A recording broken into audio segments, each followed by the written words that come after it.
at Empathy School in Bali, in Indonesia, and this is where we have our first pilot, and we're trying out our curriculum at the middle school here in this beautiful environment with rice paddies and jungle, and these are all of our wonderful students. Guys, do you want to say hello to the camera and say hello to the world? Come on. Hi! Hola!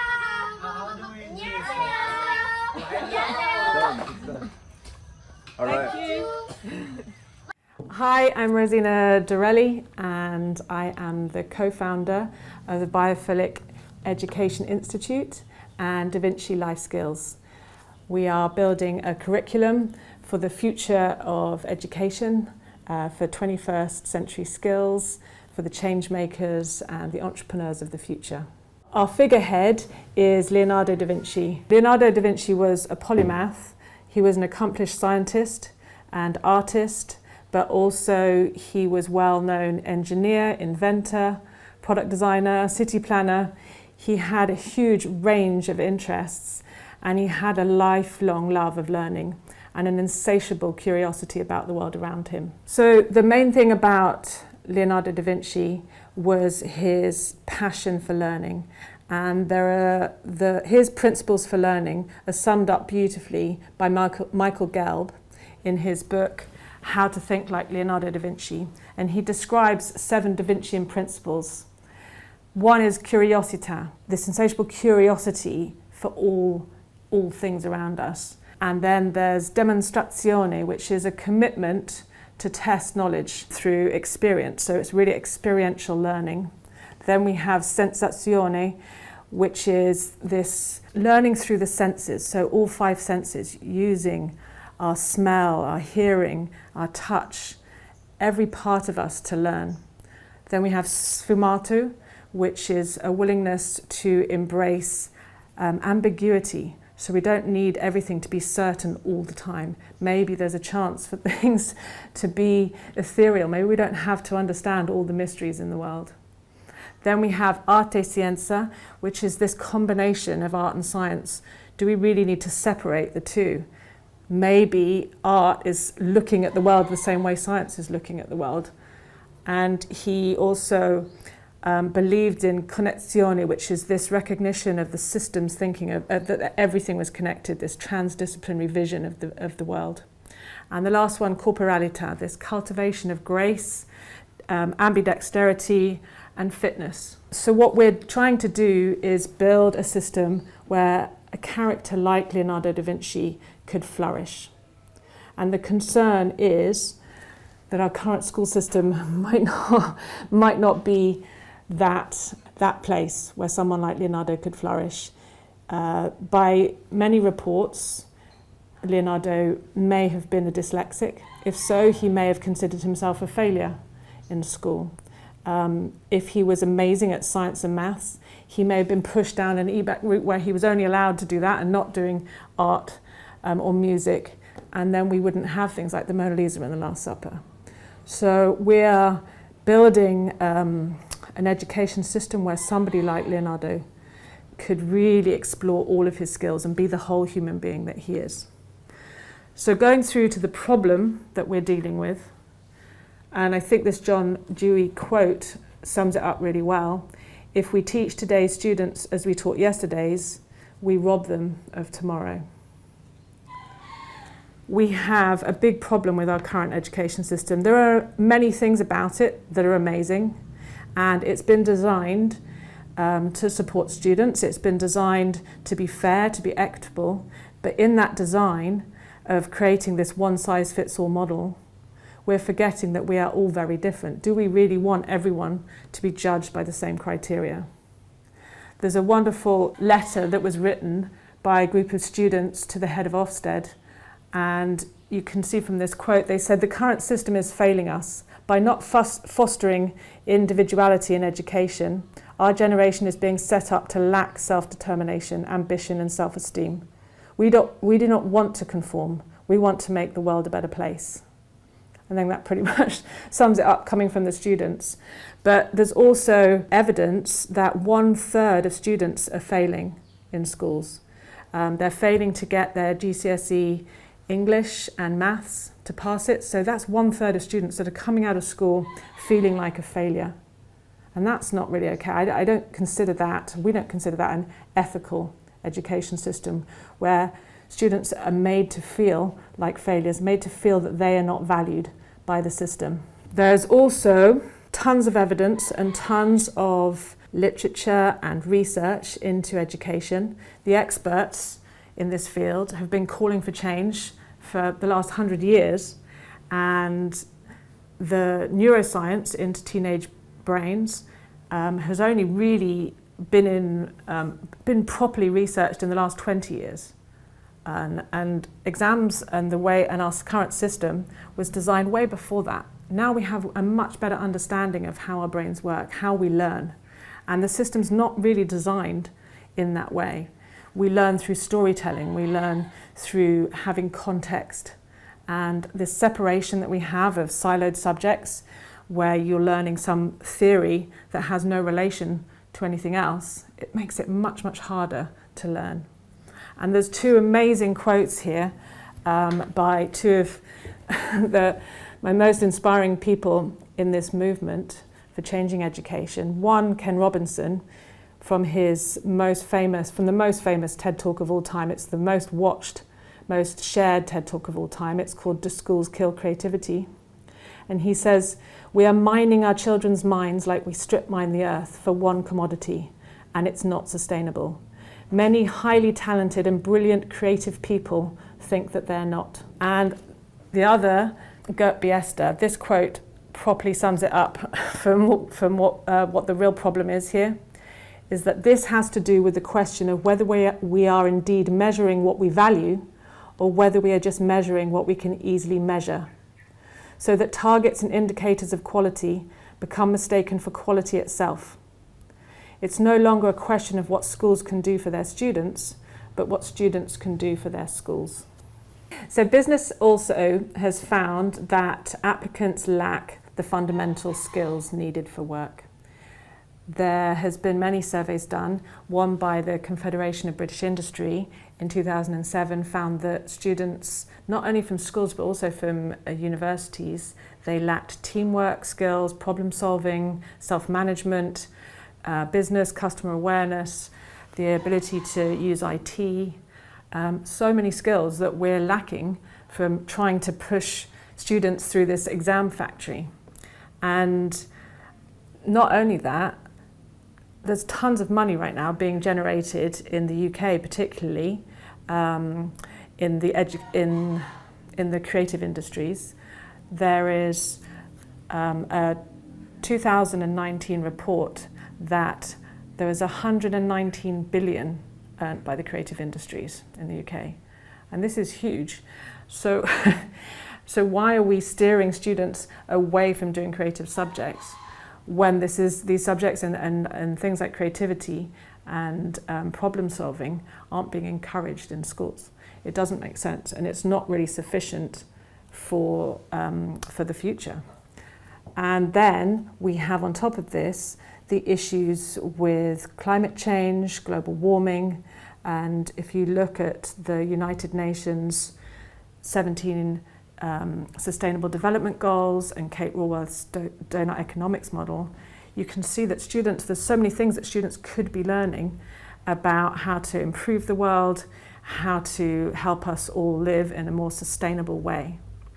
And I think we've come, and I think not just us, but there's many people have come to the conclusion that now is the perfect time for change. We're kind of building up to this perfect storm for change. And now is that time. What's really encouraging is that the World Economic Forum have produced a manifesto for education for the future, and they're calling for innovation skills, creativity skills, more technology, interpersonal skills, but also personalized and self-paced learning and more inclusive learning, problem solving and collaborative learning, and looking at learning as a lifelong endeavor, not just this is what we do until the age of 18 or 23. It's a lifelong thing. So it's really encouraging to see that the people who are pulling the strings in the world at the World Economic Forum, they are behind this movement. So they have this vision for education to be more online and more accessible to people online.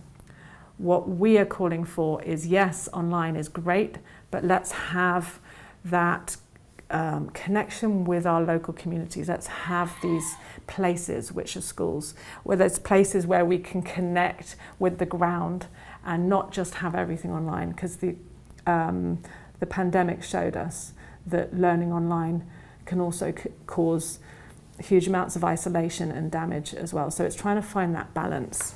So our vision that we're proposing is this biophilic education. This is a movement for everyone, a movement for the future of education. Biophilia is a passionate love of all that is alive. And I've been teaching design technology, and in that we teach biophilic design as it relates to architecture. And there's many cities that are now being designed with this concept of what does the city of the future look like. And there's been lots of research into the architecture that supports human beings to create spaces where human beings can flourish. And the research that's been done, that if spaces are designed as the perfect human habitat, not only does the physical well-being, but also the mental well-being, but also the cognitive abilities of people, that rises. And this is what's happening now in offices. So offices are being designed in this way. And that's things like having organic shapes, not just square, rectilinear, white boxes, and having more natural materials. It's not just bringing plants inside the schools, which is, or the offices, which is a wonderful thing, but also using more natural materials and also having a view, having places of sanctuary. There's all sorts of things that human beings really need in an environment to flourish. And so what we thought was, wouldn't this be a great idea for an education system? What we really need is this for the young of our species to be able to flourish in an environment. What do we want to teach them? So with design thinking, we went back to the beginning and looked at the design brief for education. It's like, well, what do we want our young to learn? If we could start again and wipe the slate clean, what would we keep from the old system, and what new things could we add? So we looked at what it means to be a human being. And really, we stem from a tribal past, and we communicated through song, dance, adornment, storytelling, rituals, and rites of passage. And we've lost a lot of that in our modern cultures. And if you look at the rows of students doing exams, wearing uniforms, so they look like little office workers doing clerical work, is that really what we want when we came from this colourful past? What we are working on is bringing this amazing technology, because human beings are so resourceful. They're such a wonderful species. I know that there's a lot of negativity that people talk about humans as saying, oh, we destroy this, but actually, as soon as we know that we have a problem, we work on solutions to try and fix it. Plastic is an amazing design, but now it's causing huge amounts of problems, so now we need to rethink that. And I think that our ingenuity and our ability to solve problems is incredible. So if we start educating this with this science and technology and bringing all of that into education, but with this wisdom from the past, we can combine those two things. So we have almost like one hand in the soil, one hand on the keyboard, and bring these two things together, we might end up having a sustainable future and a place where we can all live together more peacefully, and a planet that's actually going to support us. So we're working towards finding this harmony and creating a biophilic, sustainable future. So what would a biophilic education system look like? Well, we are looking at more green spaces and more ability to plant food, grow food, have your feet in the mud, be with be with other animals, other creatures on our planet, have that appreciation of the outdoors and exploration of nature, but also have that exploration of tech and find out what's safe in technology, what technology can be used for. It's a tool, and it's an amazing tool, and it's only going to get more amazing as we head into the potential of VR and AR and this ability to connect with people right around the world. And basically it's bringing those two things together, so the low tech and the high tech. So our biophilic education, the concept is that we are educating humans holistically. So the human has its whole ecosystem, and that ecosystem is an integral part of the local and global ecosystems. The human ecosystem, we are so much more than just knowledge and skills. We have our curiosity, we have our spirit, we have our adaptability, our sense of purpose. We have the ability to fail drastically and get back up again and keep fighting. We have our humour, we have our identity, our self-esteem, we have self-awareness, mindfulness. There is so much more to us. So we're building this structure and also the flow. From my experience and from our experience in teaching that both my co-founder Zach and I have been doing for the last 20 years, we've found that students actually really love to have a structure, but to give them that safety, but to also have that ability to maneuver and to have some freedom within that. So it's combining those two things of having a safe structure, but also that ability to flow and to change and have different outcomes and to be valued for who they are. Then we have the local ecosystem, which is looking at our civic responsibilities, how we connect to the local community.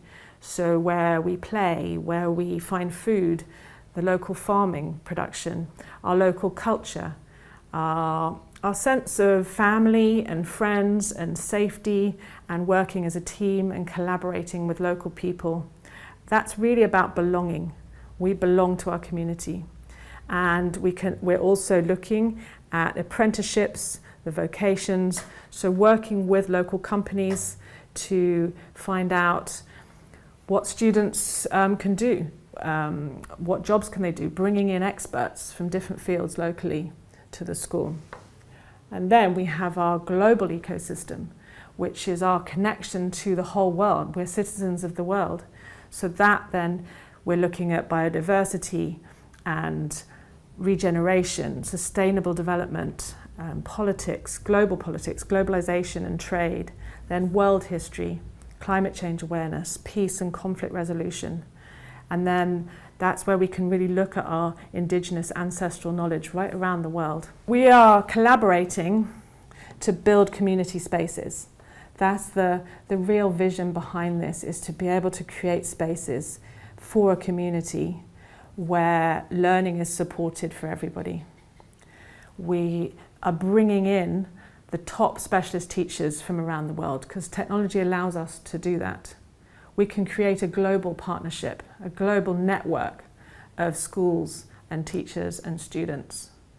We can be flexible for home educated students, and people can come into the space. We can have adults coming to learn in the space, so it's lifelong learning. We can have connections with universities and research into the education. We can have links with local businesses and apprenticeship schemes. We could have co-work spaces and cafes and shops within the school so it becomes a hub for the community. And also community-supported agricultural schemes where we're growing food and having farmers markets. So as I said before, this is bringing low-tech and high-tech together, and indoor learning and outdoor learning together. And it's that complementary feeling of using technology and our academic learning, bringing everything together in this transdisciplinary learning. And the question is, how do we do this? How do we create a biophilic education movement? We are proposing a Da Vinci Life-Skills. We've built a Da Vinci Life-Skills curriculum and assessment model. And another John Dewey quote here, which kind of sums it up, is give pupils something to do, not something to learn. And the doing is of such a nature as to demand thinking, then learning naturally results. Da Vinci Life-Skills curriculum blends all the traditional school subjects into 5 pathways. So we have 5 transdisciplinary, contextual school pathway projects. Our 5 Da Vinci Life-Skills transdisciplinary project pathways cover the whole of the UK national curriculum, but so much more as well. So we have a food project, which the students are able to design the menus, so they can design the school lunches, they can grow those vegetables, they could look at local food production, they can look at world food production and the whole trade in food and understand what sustainable and ethical food production is, what are the future food securities, and what makes a nutritious meal. So there's tons of science and biology and all the subjects that come into that. And then we have an enterprise project where students may design a business, they may design a product, they can do interior design, exterior design, they can look at, one we're doing right now in Bali is they're designing a ceremonial place for the school, for the students. Then we have production projects which end in an event. So we have that so the students learn the theory, they make the thing, and then they produce the event at the end. So that might be a book launch. So we might write a book about something. We're doing a pop-up book on the periodic table, for example. Or it might be a fashion show about identity. It might be a play, a film, a theatre production, a science exhibition, something like that. But they learn the whole process of making the things and then actually selling the tickets and producing an event. Then they have multiverse games, which is role-playing games. And this is where they can learn to work as a team, learn to strategize. They're creating their own characters and they are building stories and going on adventures together. And we're building these in different historical contexts. So they're learning about history, they're learning about societies and cultures, sociology and philosophy and religion. As they build these worlds, we're also expanding that into LARPing, into live action role play, and so they can do costume design. And as they go forward in the curriculum, they can look at computer design and animation and game design. And then our final pathway is the PEP project, which is our personal exploration project. This is where students have 1/5 of the curriculum to do follow their own passion, to do their own thing. All of these follow the same assessment model, but with the PEP project, the students are making up and working with their mentor to build their own project. All of these projects run on one day of the week. So we have one day for food, one day for PEPs, one day for enterprise, for example.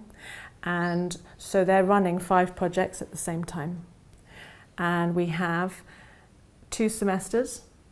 And so they do 1 project in each of the pathways in the first semester and 1 project in the second. So at the end of each year, they can have 5 DVQs or qualifications that, and then that can take them on to the next year. And each one of those DVQs are evidenced in portfolios. So their students are building portfolios as they go.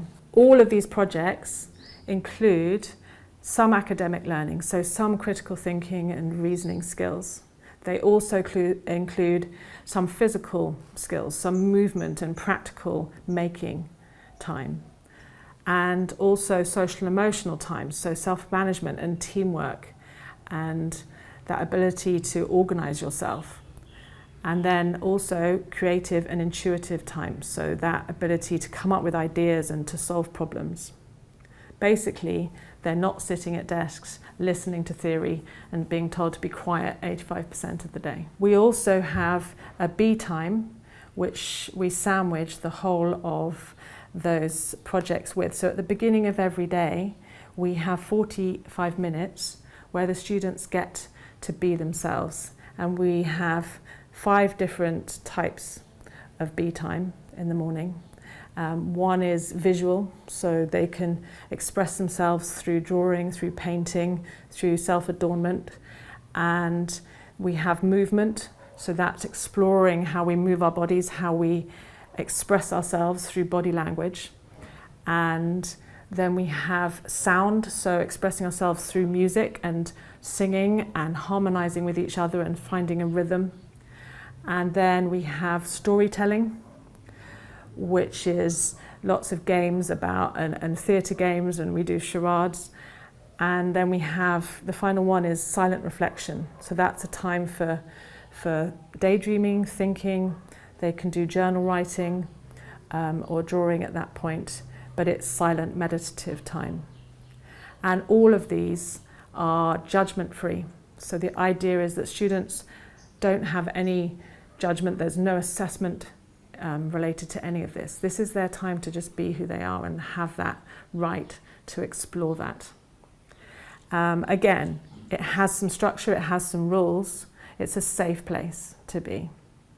And at the end of every day, we finish with reflection time. So that's our B reflection time, where they can give feedback to each other, they can give feedback to their mentors and to the staff of the school. They have some democratic decision making, some rights to say what they think works and what doesn't, and reflect on the day. What went well and what could we improve on within the school. And our assessment, basically for the assessment we have created a 9 skills spiral. So we have 9 core skills. Each of those skills can be looked at as a singularity but also a wave. So they exist by themselves in a kind of linear pattern, but they also are assessed the whole way through the project. So for example, our first skill is ideation. So we would be looking at ideation, how they come up with ideas, whether they're finding original ideas, how can they empathize about the problem. And then we have teamwork, where they're working together. Are they collaborating? Are they listening properly? Each of these skills breaks down into 3 sub-skills, so we can define what these skills mean. Then we have self-management, their attitude, what they're bringing to the lesson, their ability to organize their things, and strategy, how they're going to go about their project. Critical thinking, their ability to find information. How do they find the right information and understand the bias in that information? Problem solving. How do we get over all the problems and the obstacles within the project? Then technique. Are they applying the right technique? How well are they doing that? So looking at the application of techniques. Then presentation, their ability to talk about their project, to present their work. How clear is it? How well is it presented? And then evaluation. So can they evaluate their own work? This is something we've been doing today in school, actually. And we're building that skill for the students to be able to take the learning into their own hands and have an understanding of how well they're doing and what goals they want to set and where they're going. The idea is that we are working to the UK system from Key Stage 1 to Key Stage 5. And Key Stage 1 starts at age 4, Key Stage 5 ends at 18. And the idea is that students are working through this. I know that with our curriculum currently, we're working at middle school and high school, but the idea is that there's that learning from before is also important, and that there may be some students that are still working in Key Stage 2 level on some things, and they may be start working in Key Stage 1 level. There may be students working at Key Stage 4, and just because you're a set age doesn't mean, oh, now you're 13, you have to be at this level. The idea is that you can work at your own pace. And so in each of our skills, you can work from that beginning level to mastery in your own time. And that you don't have to be brilliant at everything. Because what we really need in the world is people that are good at different things. And this is more realistic also, that and more inclusive in the sense that some people might be good at this, some people might be good at that. And then we're helping to support students as they go into apprenticeships and start looking at jobs, as they get into high school and looking at their careers options and their higher education. What is it that you really excel at? And it's looking at the child. So we're designing the system around the young person instead of them having to be bashed into and fit into the system. We're adapting it to them. So it's like, who are you? What will you be great at? What are you really excelling in? What works well for you? What are you interested in? How can we support you to become the best version of you, to really invest in you? And what's wonderful too is, as a design technology teacher, I know that project-based learning can work, because that's what I've been doing in the UK school system and in the high school system and the middle school. And we're producing portfolios of work. And those are currently accepted by GCSE and A-level. The non-exam assessment part is a portfolio. And you can see here that we can evidence ideation, we can evidence teamwork, you can take photographs of students' work, you can take videos.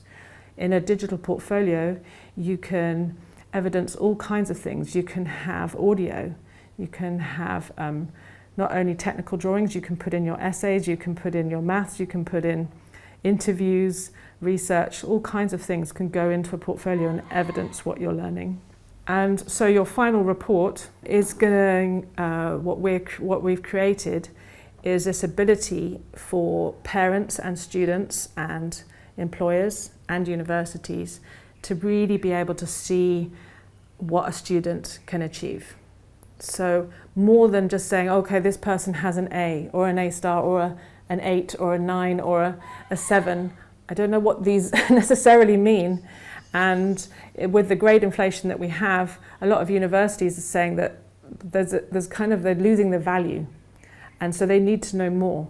So there's lots of students that have like 12 A stars, but then trying to get into universities like Cambridge, and they're like, well, yes, but do you have this? Have you done Duke of Edinburgh?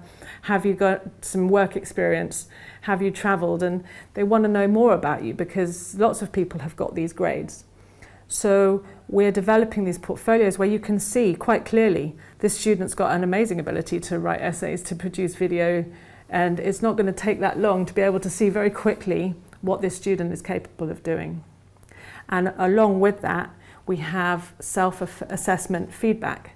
We have peer assessment feedback and mentor assessment. And we're bringing in specialists from subjects to also give their feedback. So they can have, if you wanted to work on a project on quantum physics in high school, you can. We'll bring in the specialists in quantum physics, so you have that expertise and you can go down that route and into that specialism if you want to.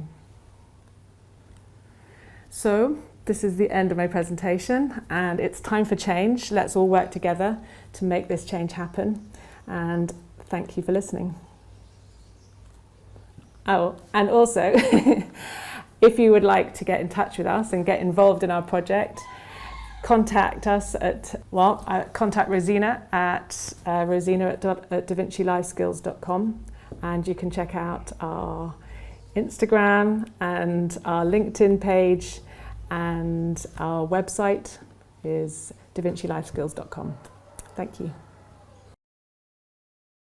To see more videos like this one, visit rethinking-ed.org/reconf22. That's RECONF22. To connect with our conference speakers and delegates, you can join the Rethinking Ed Mighty Network for free at rethinking-education.mn.co. And finally, if you enjoyed this video, please consider donating to the Rethinking Ed conference. All proceeds will go to educational charities. Visit buymeacoffee.com/reconf22. That's RECONF22.